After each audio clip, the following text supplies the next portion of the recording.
Hey, yes. I did a TikTok on this obviously for TikTok's only like a minute long, but recently on like community within a hierarchical structure. And I know I hammer the hierarchy of the church structure, right? The idea that someone or some group, and you can call them whatever you want, senior leader, council of bishops, elder board, deacon board, executive committee, all kinds of names I've run into. Or, it's just a single person. And usually when it's a single person, they often have like multiple names, bishop, elder, archbishop, dictator.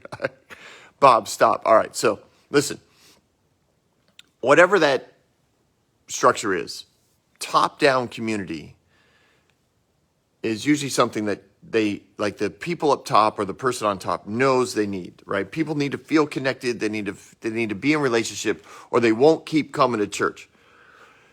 So they try to regulate the communities and they regulate it into, we'll call them life groups, home groups, small groups, whatever.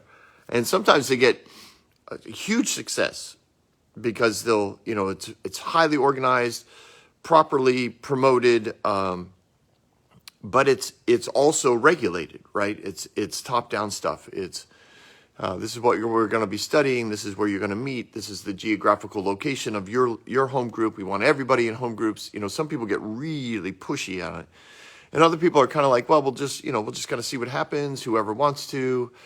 And then it's like, well, not whoever wants to, because some people we don't want leading small groups because, well, we don't know them, or they might say something that could hurt our reputation, or they might be trying to start their own church and we can't have that happening. So they try to regulate the community. And I'm not saying that it's evil or wrong. I'm not. I'm just, my observation, these are my thoughts, hence the name of the page.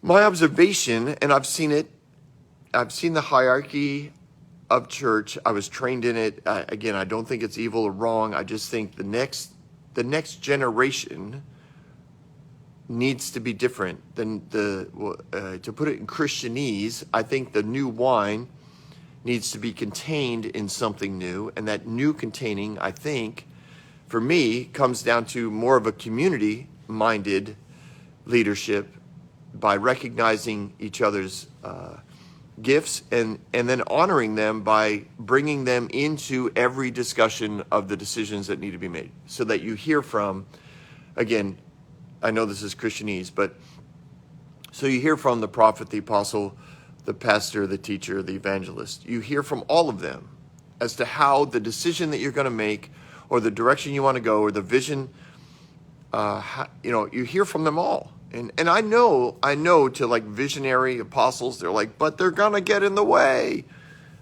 If people are given the freedom to talk, then we may never do anything.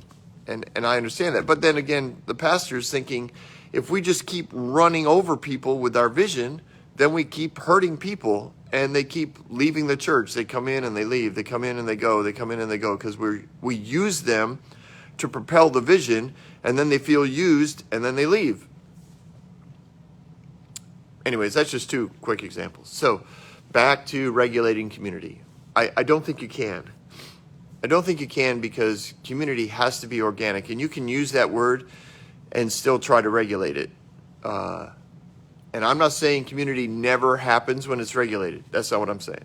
I know it does, because people develop relationships and life groups go on and small groups help and ministry teams, get along great together. And a lot of times this is what happens. Not a lot.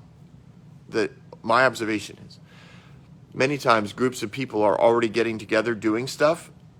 And then a top-down mindset, a hierarchical mindset will say, basically, how can we incorporate them into what we're doing? How can we put our label on it because we like what that looks like?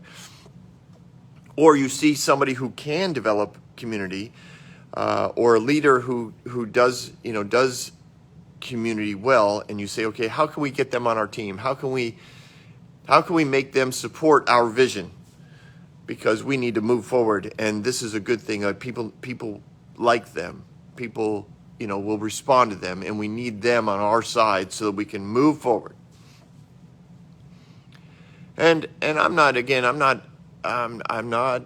against the people that make those decisions, and I'm not saying that they should never be in charge. I'm saying I just think what they're shooting for isn't possible unless we change. And I say we because I was in those systems. We change the way it's done.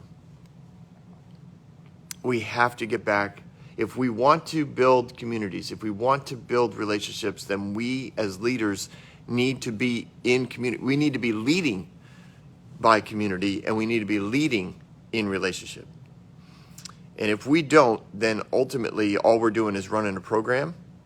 And when you run programs, eventually you just run out of them. Leadership runs out, people feel used, they feel tired, it feels like a job, and they'll just stop. So, that's my thoughts for today. What's the conclusion, Bob? How do you fix it? Yeah, maybe another thought one. Today, those are my thoughts. That's all you get. You guys think about it. And tell me what you think.